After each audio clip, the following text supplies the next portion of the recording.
Sempre uma alegria esse nosso estudo da quarta-feira, sobretudo nesse momento em que estamos. Eu espero que vocês estejam todos bem, em paz, com saúde, agradecendo sempre a Deus por todas as oportunidades de estudo que Ele nos tem dado, agradecendo pela companhia de vocês.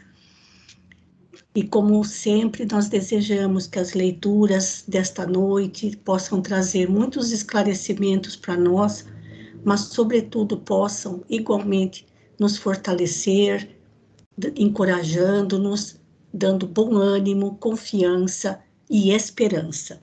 Para iniciar as nossas tarefas desta noite, a prece de abertura fica por conta da Jo Roque. Por favor, Jo. Boa noite. Boa noite. Agradecemos a presença de todos os irmãos, encarnados e desencarnados também. Esperamos que todos estejam bem e em paz. Nesse momento, eu convido a todos a fecharmos nossos olhos, unirmos nossos pensamentos, as nossas intenções, unirmos nossas preces, agradecendo acima de tudo ao nosso Pai Maior, a oportunidade de estarmos juntos, mesmo que virtualmente, para mais um estudo dos ensinamentos de Jesus. Através do livro Paulo Estevão, um livro muito precioso, em que Emmanuel teve a permissão de nos relatar essa história tão importante de espíritos tão elevados, quando eles estavam encarnados em nosso planeta. Senhor, dai-nos a sensibilidade, dai-nos a clareza necessária para entendermos tudo o que será lido e comentado na noite de hoje. Que os bons amigos espirituais nos envolvam com a luz doce e suave da paz. Fique conosco, Senhor, que assim seja. Graças a Deus. Muito obrigada, Jo. Pessoal, só lembrando, então, que já na quarta-feira da semana passada, nós lemos o significado da diáspora judaica. E nós ainda vamos continuar. Hoje, não sei se a gente termina hoje, talvez mais um pouquinho da próxima quarta, ainda utilizando alguns textos deste livro, As Marcas do Cristo. Hoje nós vamos ler as origens de Saulo e a comunidade judaica daquela época. Aí vocês podem pensar, mas por que ler esses textos saindo fora da história do livro? E como eu comentei com vocês, no capítulo 5 do livro Paulo Estevão, vai se dar o primeiro encontro entre Saulo, aquele jovem Saulo, com o doce Estevão na Casa do Caminho. Além disso, o cenário político, religioso, cultural e social da época de Saulo era também o mesmo cenário que Jesus enfrentou há 2000 anos atrás. Então, nós não estamos estudando um momento diferente, era uma situação que já perdurava há muito tempo. Então, enquanto na Judéia Jesus encontrava corações dóceis e pessoas simples, na Galileia, na Judéia, em Jerusalém, ele encontrava muita soberba, muita arrogância, muita vaidade, muito orgulho. E Hermínio Miranda, o autor do livro, ele transmite isso para a gente de uma forma muito tranquila para a gente entender, sem se aprofundar tanto, porque, na verdade, ele também nos apresenta um resumo, tá bom? Então, eu vou abrir, como nós não temos o PDF completo deste livro, eu escaneei as páginas que nós vamos ler hoje.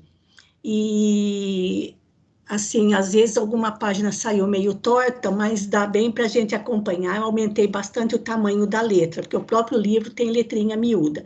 Então, eu vou sair aqui do PowerPoint e, inclusive, vou parar de compartilhar, porque, como acontece, né? Às vezes a gente troca de tipo de arquivo e a pessoa não consegue enxergar o compartilhamento. Então, agora sim, eu vou compartilhar o primeiro texto, que é Origem de Saulo. Aqui, ó.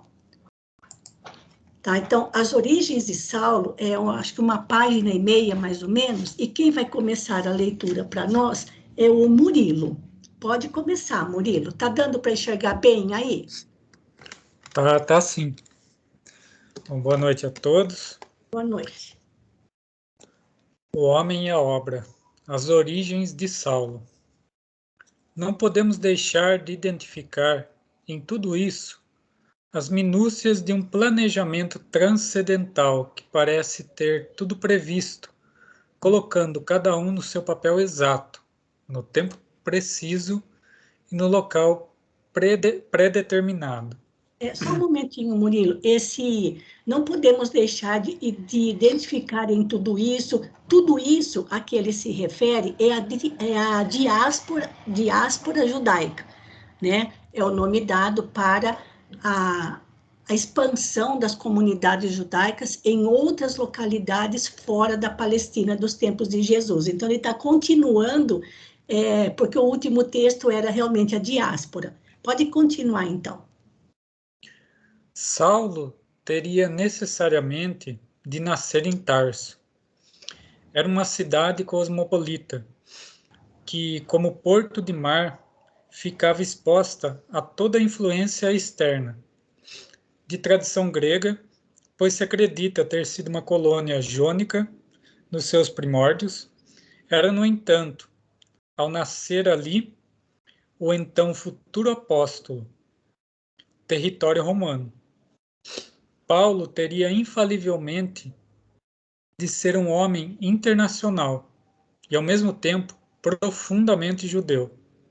Emmanuel descreve-nos Saulo ali pelos 30 anos já em Jerusalém, vestido à romana, falando de mestres formados... Peraí, falando de preferência, pulou uma linha. falando de preferência o grego, a que se habituara em Tarso, no convívio com mestres formados nas escolas de Atenas e Alexandria. Acrescente-se que, independentemente de seu nascimento, no rigor da tradição familiar judaica, era também cidadão romano, condição que praticamente lhe conferia livre trânsito por todo o vasto império. Hernani Cabral colheu em Cholem Ash a informação de que foi por decreto de Pompeu, confirmado por Júlio César, que os tarcenses, nascidos livres, se atribuía a preciosa cidadania romana. Isso não os livrou dos terríveis castigos que lhe infligiram mais tarde seus irmãos de raça. Em mais de uma oportunidade, porém, salvou de situações difíceis, quando pressionado indevidamente pelas autoridades romanas. Seu apelo a César, já no fim da sua carreira de pregador, foi privilégio de que fez bom uso, como veremos mais tarde. Era evidentemente um homem de poderosa inteligência. Espera um pouquinho, eu vou passar para o outro agora. Pronto, aqui. E de considerável cultura para a época. Não podemos assim aceitar a observação de Will Durant, que critica o mal grego das suas epístolas. Por outro lado, diz o mesmo Durant que Paulo teria nascido ali pelo ano 10 da nossa era, quando na realidade foi cerca de 5 anos antes. Quando empreendesse suas andanças pelo mundo, levaria, pois, um patrimônio cultural e político, difícil de ser reunido numa só criatura. O conhecimento do grego, o esperanto da época, além da sua própria língua, com a qual poderia pregar a qualquer grupo judeu do mundo, na sinagoga ou fora dela, identificando-se perfeitamente com suas tradições e superando-os em muito no conhecimento dos textos sagrados, que citava com facilidade e propriedade. São hebreus? Perguntava ele aos coríntios. Também eu sou, são israelitas? Também eu. São descendentes de Abraão? Também eu. 2 Coríntios 11, 22. Essa mesma condição invocaria ainda nas suas cartas aos Gálatas, aos Romanos e aos Filipenses. Aos Gálatas diz que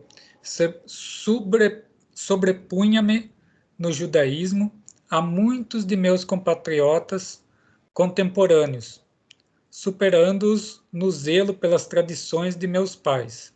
Gálatas 1, 13 e 14. Aos romanos, lembra que não repudiou ao Deus de seu povo, de nenhum modo. Que também sou israelita, da linhagem de Abraão, da tribo de Benjamim. Romanos 11, 1. Aos filipenses declara ter sido circuncidado no 8º dia, da linhagem de Israel, da tribo de Benjamim, hebreu e filho de hebreus, e quanto à lei, fariseu, e quanto ao zelo, perseguidor da igreja, e quanto à justiça da lei, inatacável. Filipenses 3, 5 a 6. Podia, pois, falar em termos de igualdade e com autoridade aos seus irmãos de raça, ao testemunhar-lhes o rigor da sua posição e a pureza da sua linhagem racial e de sua fidelidade aos preceitos religiosos de seu tempo. Em Jerusalém, num momento dramático de sua vida de pregador da Boa Nova, do tumulto que se criou na rua com a sua presença, saiu preso pelos soldados romanos. Quando viu que se preparavam para açoitá-lo, e somente aí invocou sua condição. É lícito açoitar um cidadão romano sem o haver julgado? Em Filipos, no desempenho de sua tarefa missionária, é preso juntamente com Silas e duramente castigado. Durante a noite cai uma tempestade tremenda. Lucas menciona mesmo um terremoto que abalou os cimentos do cárcere. Atos 16, 25 e seguintes. Pela manhã, as autoridades mandaram libertar os 2 prisioneiros, porque, evidentemente, atribuíam aos seus poderes secretos o furor. Peraí, acho que é aqui, ó. Peraí. No 1, é isso mesmo. Deixa eu melhorar aqui a aparência aqui, peraí. Aqui, ó. Eu não sei. Ah, não, peraí, Murilo. Desculpa, não é. Peraí. Tô fazendo confusão. É o mesmo texto, tá aqui, ó. É que faltava pouquinho falta pouco para terminar. Pronto. Tá. O furor dos fenômenos meteorológicos, e aí? Isso. Furor dos fenômenos meteorológicos. Mais uma vez, Paulo lembra sua condição de cidadão romano. Depois de nos haverem açoitado publicamente, sem nos haver julgado, apesar de sermos cidadãos romanos, nos puseram no cárcere e agora querem mandar-nos daqui secretamente? Isso não. Diga-lhes que venham eles próprios libertar-nos. Atos 16, 37 e seguinte. Esclarece Emmanuel que Paulo invoca a sua cidadania romana com o objetivo de infundir mais respeito aos magistrados de Filipos, pelas ideias do profeta Nazareno. Tinha, pois, condição de diálogo com toda a gente, pois falava como romano aos romanos, e como judeu aos judeus, como cidadão do mundo a todos. O traçado de suas caminhadas causa-nos verdadeiro assombro. Andou por toda parte, mencionadas algumas nos Atos, e outras que somente em Emmanuel vamos descobrir. Daniel Hobbes estima que a distância percorrida orça aí pelos 20.000 quilômetros, mas ele não sabe da viagem à Espanha e às Gálias, já no fim da vida do apóstolo. Verdadeiro cidadão do mundo, incansável batalhador do Cristo, espalhou por toda parte a mensagem que nos tempos primeiros quis sufocar no nascedouro. Mas como se formou esse homem na tradição judaica? Para entender esse aspecto da personalidade do apóstolo, ainda precisamos ver como era a comunidade judaica do seu tempo. Isso, até aí, Murilo, que daí já é outro assunto. Certo. Bom, aqui o Hermínio, Pera, você ele... quer voltar lá no comecinho? Aqui deixa eu eu tô... ver. Peraí, eu vou passar para o primeiro texto que você leu. O primeiro texto está aqui, ó. Tá. As origens de Saulo. Então, ele começa falando, né, um pouco ali da comprovação que se tem histórica sobre o próprio imperador ter dado ali cidadania romana a quem morava em Tarso, né? Isso, tá aqui, ó. Isso. Isso. Pompeu, né? Foi decreto de Pompeu, e depois Júlio Isso. César confirmou que os tarcenses, nascidos livres, teriam essa preciosa, né, cidadania romana. Sim. Então, foi como que uma benesse ali que o imperador deu aos cidadãos ali de Tarso. Veja que interessante isso, como diz o Hermínio Miranda. Se Saulo tivesse nascido na Palestina, ele não teria essa cidadania romana. Então, por isso que Sim, ele fala, ele tinha mesmo que nascer lá naquele lugar para poder receber essa cidadania e depois fazer toda a peregrinação que ele fez pelo Evangelho, por Jesus, né? É incrível. Assim, a espiritualidade está sempre enxergando décadas à nossa frente. E a sim. gente, às vezes, fica amarrado na nossa situação de hoje e achando que vai ser sempre desse jeito, né? Mas eles enxergam lá longe. Mas pode continuar, Murilo. É aquele negócio, né? Jesus olhou para Saulo e já enxergou Paulo, né? Exatamente. Antes mesmo dele reencarnar, né? Sim, exato. Bom, depois, Porque então, isso, agora eu vou. Olha pode. essa. Olha aqui embaixo, aqui, né, Murilo? Ou seja, o jovem Saulo, Uhum. ainda na faixa dali dos seus 30 anos, era evidentemente um homem de poderosa inteligência. E aí eu passo para o 2, ó. Olha lá, e de considerar, deixa eu melhorar aqui a aparência, peraí. Olha lá, ó. E de considerável cultura para a época. Então, a gente precisa, como a gente tem lá no capítulo 4, né, conhecendo melhor a personalidade do jovem Saulo, para que a gente possa compreender bem o primeiro encontro desse Saulo com o doce Estevão. Pode continuar. E esse, né, panorama que ele vai traçando aí de Uhum. Saulo antes, né? Como ele fala ali, ele não era um tipo comum para a época, né? Porque ele conseguiu reunir ali várias características que eram muito difíceis de conseguir numa única pessoa, né? Então a Sim, cultura, né? Essa inteligência nata dele e mais o acréscimo ali da cidadania romana, sim, né? Sendo que era um judeu. Então é uma combinação que era muito rara para a época, né? sim, sim. E É como, que daí, quando ele foi fazer as andanças, isso veio tudo à tona, né? sim. Serviu. Isso.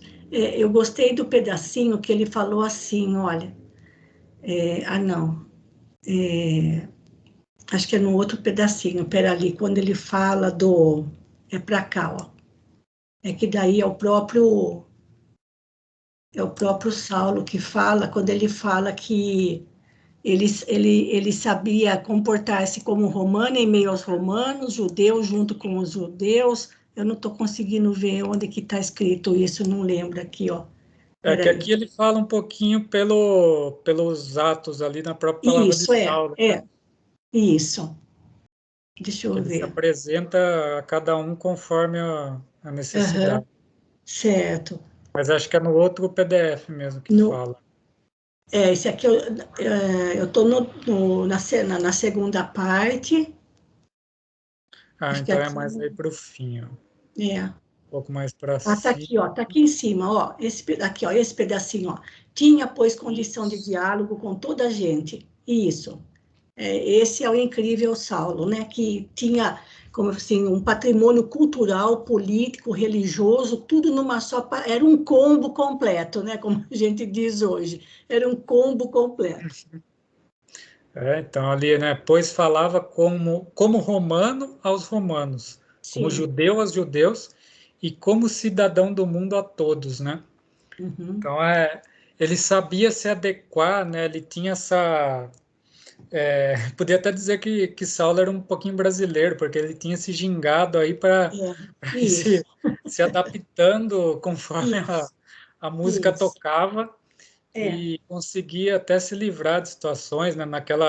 Na outra parte que cita ali o Atos, que ele ia ser açoitado e daí ele, opa, Uhum. peraí, você vai açoitar um cidadão romano, né? Sem Exatamente. julgamento. Então Exato. ele deixava, né, como se diz, né, a carta na manga ali no momento Uhum. exato ele jogava, Momento né, e necessário, exato. se Mas, armava. assim, a gente vai passar no estudo do livro Paulo Estevão, nós vamos passar por esses momentos em que ele faz uso da sua cidadania romana, não porque ele tivesse com medo de ficar preso, ou de ser morto, ou Sim. de ser açoitado, nada disso. É que o momento era tal que ele ainda era necessário Uhum. para a divulgação da mensagem de Jesus. Então, ele soube usar com um propósito nobre e não para defender a própria pele, né? Então, isso a Sim. gente vai voltar a comentar. Então, alguém mais deseja fazer algum comentário? Murilo? Acho que o texto está claro de entender, Sim. né, gente? Uhum. Assim, a redação do Hermínio Miranda tá tranquila aqui para a gente compreender, mas pode fazer mais algum comentário, Murilo? É, alguém mais que queira fazer algum comentário a respeito do que foi lido? Só aqui nesse pedacinho que ele fala que Emmanuel que traz a informação de que ele foi para a Espanha, então, Aham, isso não isso. está Ele chegou até lá. nos Atos. E para passar pela Espanha, ele teve que passar pelas Galhas, né? Sim. Não, bom, não necessariamente, mas de qualquer modo ele pode, não, de qualquer modo, se ele foi de navio, que era embarcação, né? É. Ou se ele foi caminhando, enfim. Mas tudo isso a gente vai ver no estudo desse livro ainda, por um bom pedaço de tempo ainda. Mais algum comentário, gente? Alguém quer fazer algum comentário a respeito desse texto? Então, aqui mostra bem para a gente como era assim, o mundo em que Saulo veio e que era realmente necessário que ele tivesse nascido em Tarso, que é na Turquia, hoje, e a cidade continua com o mesmo nome, e era necessário que ele nascesse lá. Então, ainda outra coisa que falou aqui no comecinho, que é importante a gente destacar também, quer ver? Ó? Aqui, não, é no 1, peraí. Aqui, ó. É, Saulo aprendeu o grego na época era como é o inglês ou espanhol hoje. Então era uma língua, ou Esperanto, né? Como assim, era em todo lugar você encontraria alguém que falasse o grego, como hoje a gente sempre encontra alguém que consiga se entender em espanhol ou em inglês.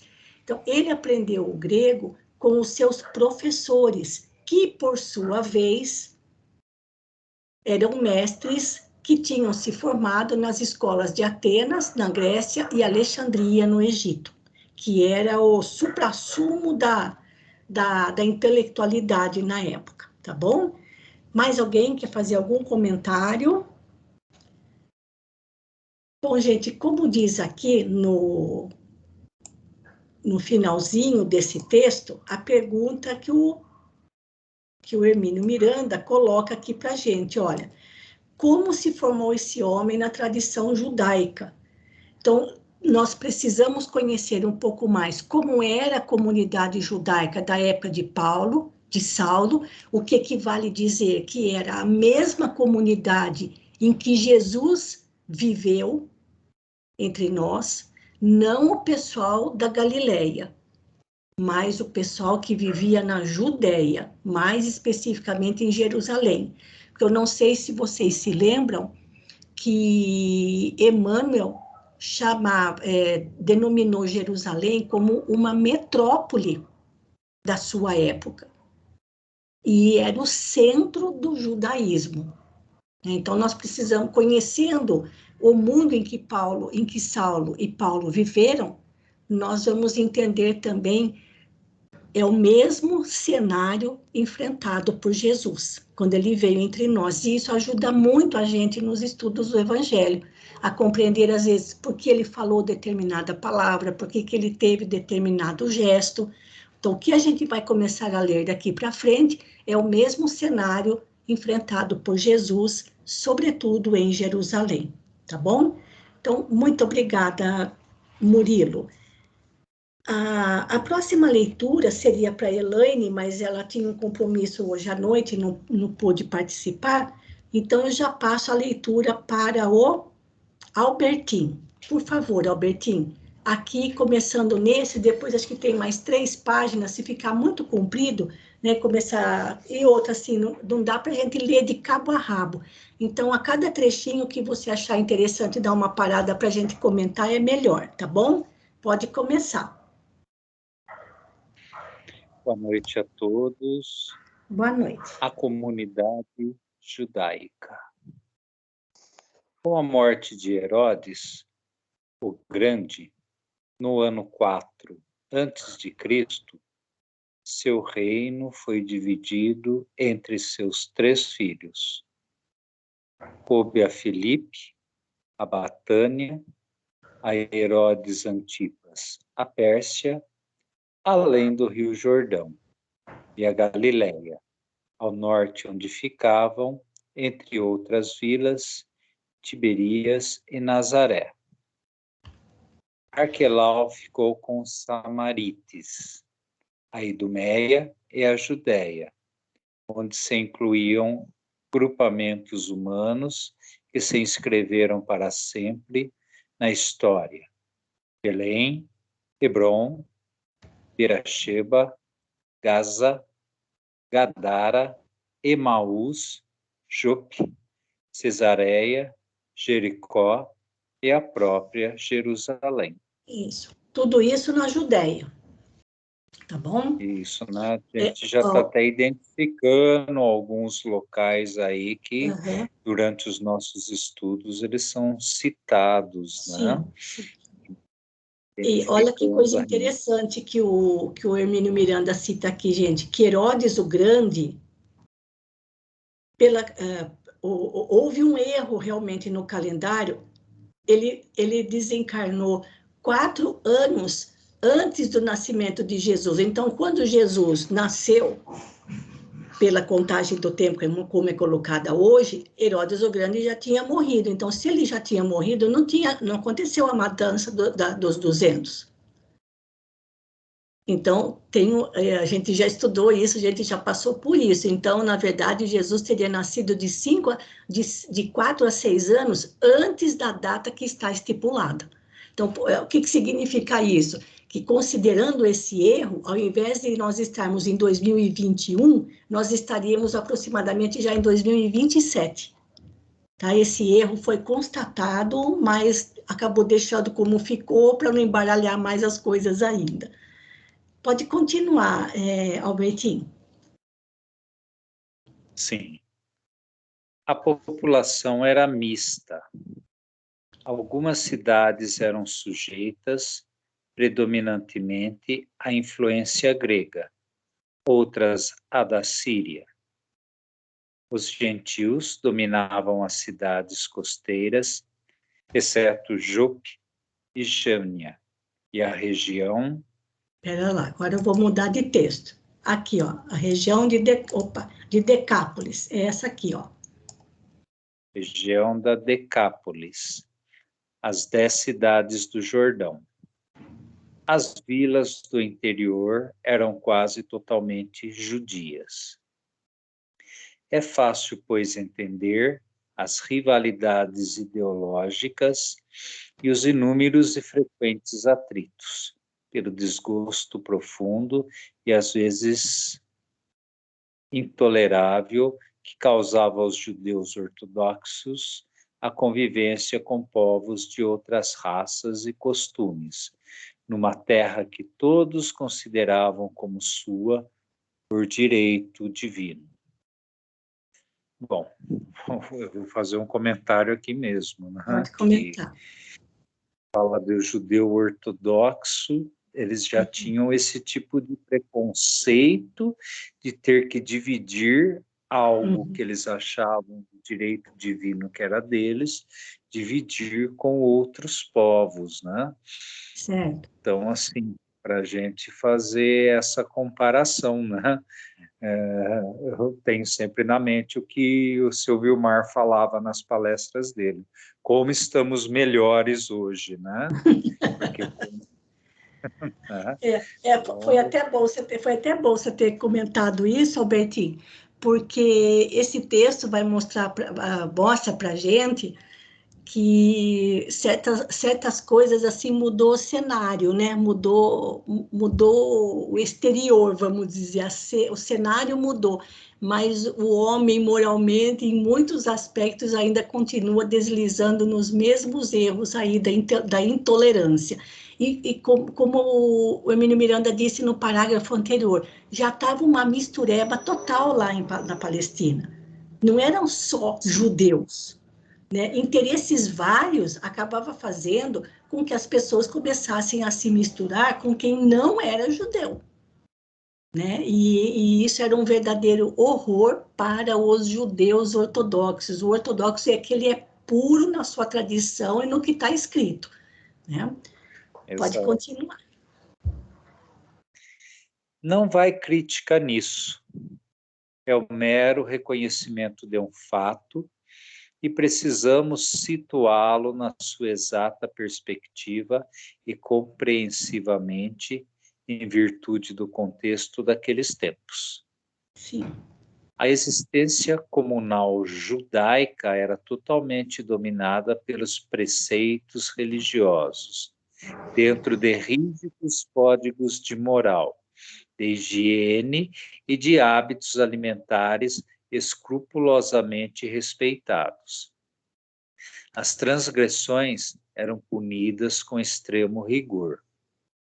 Nessa atmosfera de fiel observância da lei mosaica, a imoralidade e o politeísmo dos vizinhos pagãos chocavam e desgostavam os judeus.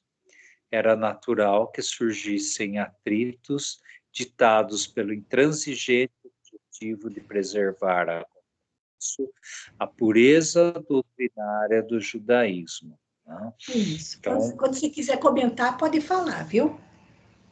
Sim, sim. Então, sempre a crença religiosa causando essa divisão, né? É claro que, vamos supor, né, o pagão e aquele que os cria né, no politeísmo, né, com certeza ia causar essa divisão num povo totalmente monoteísta, né? E, sim, no decorrer dos tempos, sempre a religião causando essa divisão, né, do ser humano. Quando hoje a gente sabe que o Espiritismo simplesmente não é que o Espiritismo prega, o Espiritismo mostra que o Deus, que é o nosso Deus, é o Deus de todas as religiões e de todas as raças. Certo. Só uma palavrinha aqui, para quem talvez não conheça, politeísmo significa o culto, a adoração a vários deuses. E esses deuses não tinham nada de divinos, eles tinham muito dos defeitos e das paixões humanas. E para cada deus tinha um exército de sacerdotes, tinha um monte de rituais e de festas e de cerimoniais. No politeísmo, quer dizer, o poli significa muitos, né? Então, muitas crenças em vários deuses. Por isso, o choque com os judeus, por causa com a crença num Deus único e imaterial, né? Então, como ele diz aqui, né, a sociedade judaica era porque a gente diz que os israelitas formaram uma nação onde quem presidia a nação era o próprio Deus. Então, a gente diz que era teocrata, uma teocracia, ou seja, dominado por Deus. Por isso, eles viviam dominados por preceitos religiosos que se caracterizavam por rígidos códigos de moral, higiene e hábitos alimentares, que tinham que ser seguidos rigorosamente. Isso estava tudo na Torá. E se não fossem seguidos, a punição também era rigorosa, tá bom? Esse era o cenário religioso, mas tem mais coisa ainda. Vamos em frente. Por outro lado, entre os próprios hebreus havia dissensões mais ou menos profundas.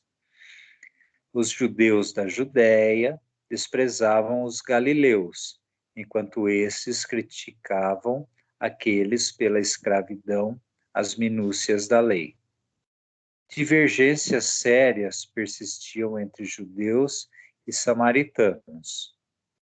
Jesus certamente escandalizou seus ouvintes ortodoxos ao colocar na sua parábola o samaritano caridoso, socorrendo um pobre homem na estrada, depois que os judeus piedosos o haviam abandonado. Os samaritanos, por sua vez, achavam que Javé habitava o monte Gerizim, na Samaria, e não o Sião, e, pecado imperdoável, rejeitavam as escrituras, exceto o Pentateuco. Isso, pode comentar. Só comentar da parábola do mestre, né? Uhum. O mestre simplesmente mostra na parábola que para ele não fazia diferença, né? O amor e a bondade viria independente se era samaritano, independente se era judeu, né? Ortodoxo ou não, né? Tanto que ele até cita aqui, né, que o judeu bondoso deixou, né, o homem na estrada, enquanto o samaritano que foi fazer o socorro. Né? Então, a parábola mostrando que essa divisão que havia na época não tinha nenhum sentido, né? Ou seja, afastar completamente essas pessoas do amor que Deus tem sobre nós. Só mais alguns comentários aqui para as pessoas se localizarem. A Judéia, na época de Jesus, correspondia à região sul de Israel. E Jerusalém ficava na Judéia. Acima da Judéia tinha a Samaria, e acima da Samaria ficava a região da Galileia. Na Samaria, eles construíram um outro templo, não suntuoso como o de Jerusalém, num monte chamado Gerizim. E o grande templo de Jerusalém estava construído sobre um monte chamado Sion, ou Sião.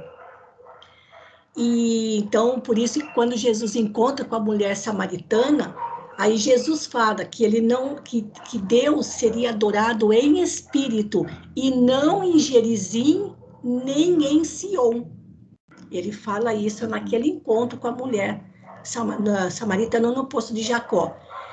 E outra coisa, os samaritanos, nossa, aqui está animada a cachorrada hoje. Mas é lá fora, não é aqui na minha casa, não.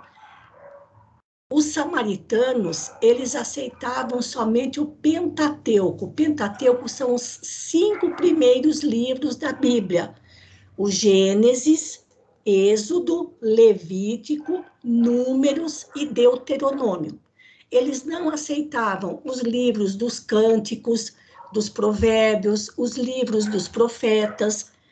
Então, ficavam só ali nos 5 primeiros atribuídos a Moisés. Tá bom, gente? Então, Vamos adiante.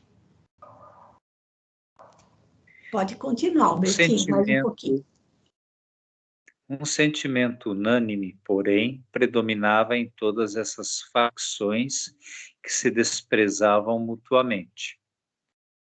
O ódio ao opressor romano, que espezinhava suas tradições e lhes cobrava um alto preço em impostos pela convivência mais ou menos pacífica.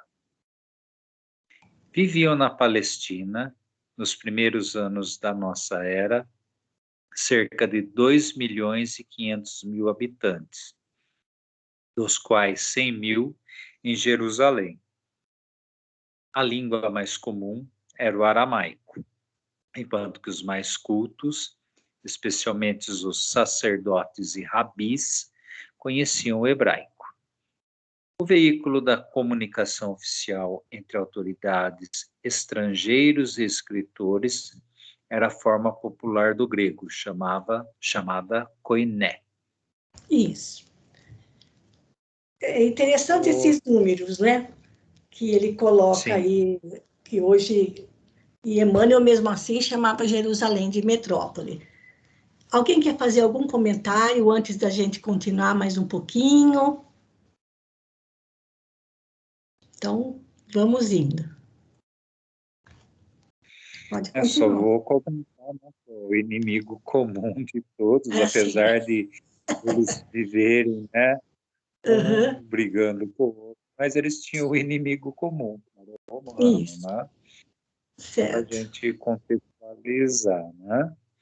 Bom, lembrando, tudo isso também foi o cenário que Jesus encontrou quando nasceu aqui, entre a gente, e cenário, sobretudo, de Jerusalém, a região da Judéia.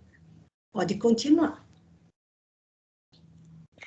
A suprema autoridade da raça era o Sinédrio, que reunia no recinto do templo as figuras mais eminentes da época, sacerdotes. Isso, espera aí que agora vamos lá para cima. Pronto. Os sacerdotes e os grandes doutores da lei. Para mim ainda que não chegou. Agora não. Sim. Tá. Agora chegou. E grandes doutores da lei. Até aí penetrou a influência grega, porque a denominação que a história guardou do tribunal rabínico vem do grego Synedrion, que significa assembleia, senado. Eram 71 os membros, e sua autoridade estendia-se sobre toda a comunidade judaica, e não apenas sobre a de Jerusalém. Sabemos que Saulo obteve permissão do Sinédrio para suas tarefas de perseguidor em Damasco. As reuniões eram presididas pelo sumo sacerdote. O julgamento de Jesus teve de ser sancionado pelo procurador romano, porque o Sinédrio somente podia decretar a pena de morte para os crimes religiosos. Jesus foi acusado de crime político de subversão, executado como rei dos judeus. A condenação de Cristo passou à história como um ato da justiça romana. Dirigentes religiosos fanáticos sempre se mancomunaram com políticos ambiciosos ou indiferentes para eliminar os indesejáveis. De qualquer maneira, o Sinédrio podia condenar aqueles que julgasse culpados de crimes de natureza religiosa, mas não podia executar a sentença sem a confirmação do poder civil. E isso também era outra forma de humilhação a que tinham que se submeter as autoridades judaicas da época. Isso. Bom, nós estudamos, né, todo como foi feito, né, ou como foi arquitetado a condenação do mestre à morte na cruz, né? Então, a gente vê que, né, mesmo nessa descrição que o Hermínio faz, né, como sempre em todas as épocas, o homem se move por interesse, né, interesse do poder, né, e a religião tinha uma ascendência muito grande sobre a população, fazendo com que, né, fosse até mais fácil conseguir o objetivo traçado, né? E a gente está acompanhando no livro de Paulo Estevão, né, que o objetivo de Saulo é justamente, né, o comando no Sinédrio, né? Ele tem por esse objetivo. Esse era o objetivo dele, exatamente. Até colocou para Abigail, e Abigail, né, como até o Tiago comentou, né, num jogo de cintura que a altivez espiritual dela permite, né, permitia, né, ela simplesmente contornou a situação, né, vendo que a ambição que movia o Saulo. Sim. Então, dá para ler mais um pouquinho? Já cansou, Bertinho? Vamos lá. Então, 2 grupos disputavam o poder e a glória nos debates do Sinédrio. A facção conservadora, liderada pelos sacerdotes mais eminentes e apoiada pelos saduceus, e o grupo liberal, sob a influência dos fariseus e escribas. As camadas mais altas do sacerdócio e da sociedade eram predominantemente compostas de saduceus, seita fundada por Sadoc. Em política, eram nacionalistas e em religião, ortodoxos. Lutavam pela rígida imposição da lei escrita segundo a Torá, mas não olhavam com simpatia as inúmeras regrinhas da tradição oral, adicionadas posteriormente, nem as interpretações literais dos fariseus. É curioso que não acreditassem na sobrevivência do espírito, e talvez por isso se dedicassem com entusiasmo à posse de bens terrenos, né? Isso. Para mim já chamou a atenção aí que mesmo dentro do próprio Sinédrio havia disputa, né? Sim, estava dividido entre 2 grupos, né? Se a gente pegar lá o Senado, a gente vê que aquelas disputas Tudo a políticas, mesma né? coisa. Dá para fazer um paralelo muito Sim. preciso, né? Sim. E a disputa, que no caso eram para eles terem a mesma orientação religiosa, no caso tudo era movido realmente por política, né? Ou seja, então, usando a religião, sempre usando a religião, para conquistar cada vez mais o poder ou poder impor aquilo que acreditava. O interessante é que cada grupo tinha uma definição em relação a Israel, a Palestina. Então, tinha ou seja, cada grupo, eram 2 grupos, os saduceus e os fariseus.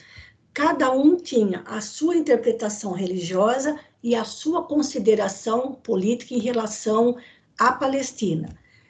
E aqui surge algo interessante, que a gente pode pensar até para nós hoje. O que é mais importante num ensino?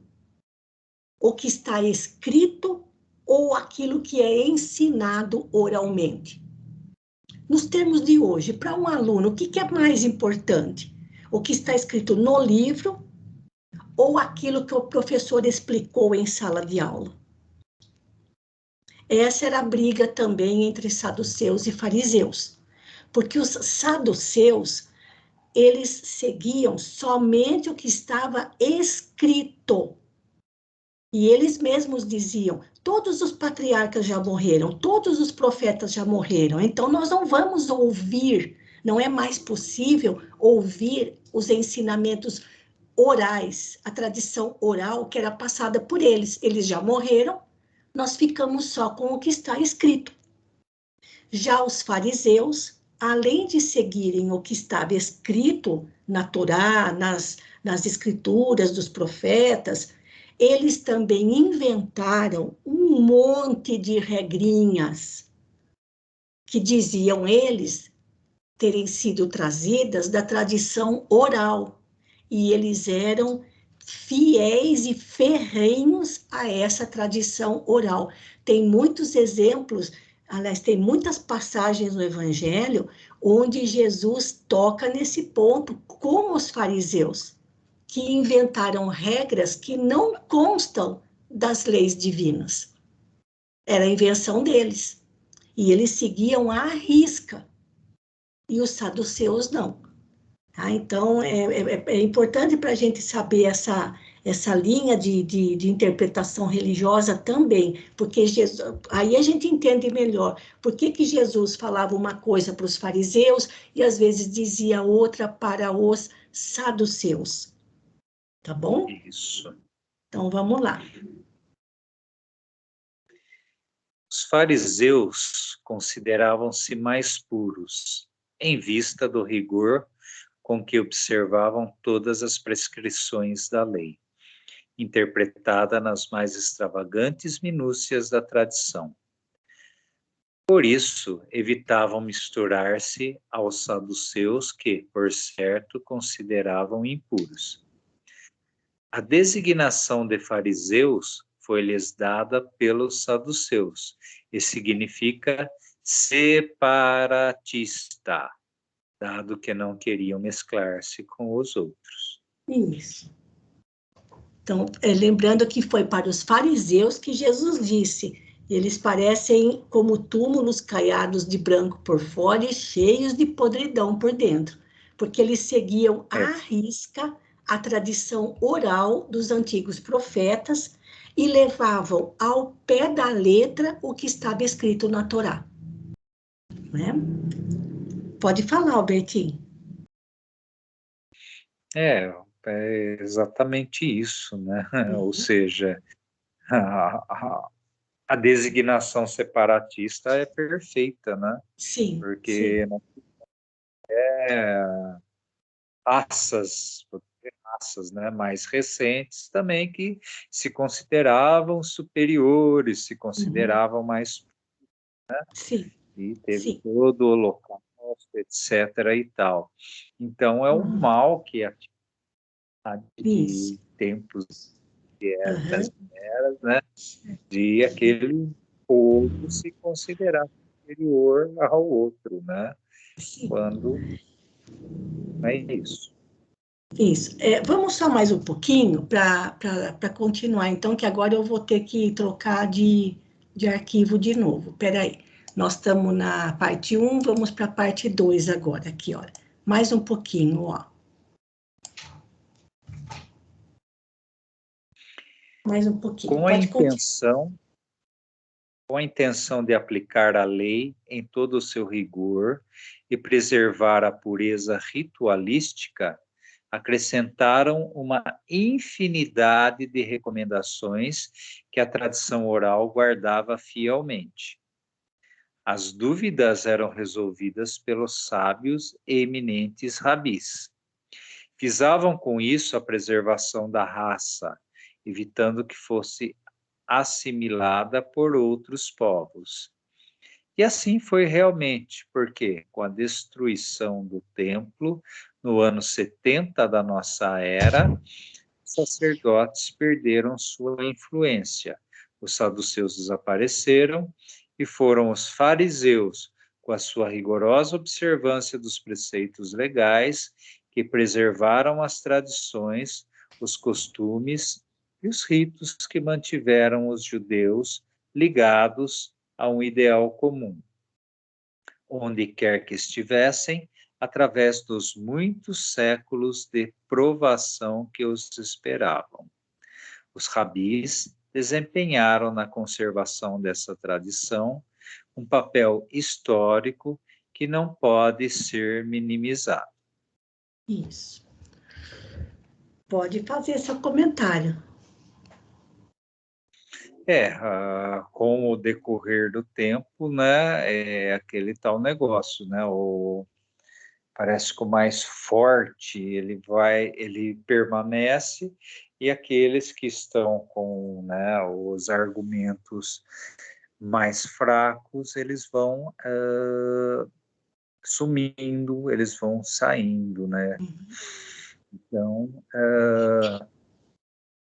é dito aqui, né, que os sábios e os rabis guardavam fielmente toda a tradição da aplicação da lei, né? Então, por isso, né, que os fariseus, né, eles puderam prosseguir, né? E os outros foram ficando pelo caminho. Então, essa infinidade de recomendações que a tradição oral guardava fielmente e que foi guardada fielmente pelos fariseus, várias vezes Jesus criticou. Uma delas, por exemplo, era a questão de lavar as mãos antes de comer. Em várias passagens, Jesus critica essas recomendações que os fariseus acrescentaram, mas que não estava de acordo com as leis divinas. Né? Então, e no final das contas, foi justamente pela fidelidade a essa tradição oral que os judeus, em qualquer lugar em que estivessem do mundo, mantiveram toda essa tradição de vários rituais, ou seja, uma tradição oral, além da escrita, que acabou atravessando os séculos, tá bom? E eu acho que nós vamos parar por aqui, Albertinho, porque nós estamos aqui já em 8h27, e falta depois só falar um pouquinho aqui dos essênios, mas isso a gente deixa para a semana que vem, tá bom? Que não temos pressa. Eu peço para vocês um pouquinho de paciência, porque nós vamos terminar esses textos na próxima quarta-feira. Eu vou mandar esses textos para vocês pelo grupo do WhatsApp, e aí, se alguém quiser imprimir, para ficar mais fácil de seguir os textos, fiquem à vontade. O scanner que eu fiz aqui saiu meio mais ou menos, mas está dando para ler aqui no texto e não está tão ruim assim para imprimir, caso alguém queira. Mas peço a vocês um pouquinho mais de paciência, porque nós precisamos ter conhecimento desse cenário político, religioso, social, cultural da época de Saulo, para compreender a própria personalidade de Saulo, antes e depois da sua conversão a Jesus, e também lembrando que foi o mesmo cenário que Jesus encontrou na Judéia, tá bom? Eu vou voltar, então, ao texto principal, parando, então, de compartilhar por aqui, e a prece final ficaria por conta da Lenita, mas eu não sei se ela conseguiu entrar hoje. Ah, tá aqui, sim. Lenita, por favor, você pode fazer a prece de encerramento para nós? Claro. Vamos nos manter com os pensamentos elevados, os nossos corações serenos e agradecer muito a Deus, ao Mestre Jesus, por termos o privilégio de podermos estudar esses fatos históricos, essas lições, a lição, estudar a vida de Saulo, de Paulo, de Gesiel, que sejam sempre grandes lições para nós. Vamos sempre agradecer, precisamos muito dessas lições.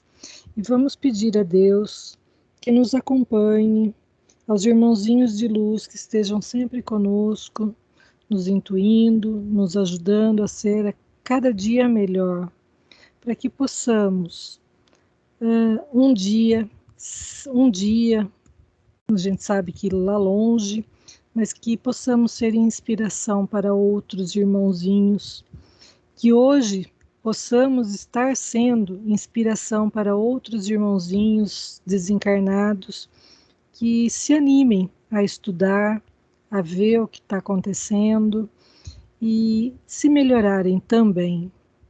Só temos a agradecer, Senhor, por esse privilégio. Fica conosco e nos acompanha. Que assim seja, Senhor. Graças a Deus.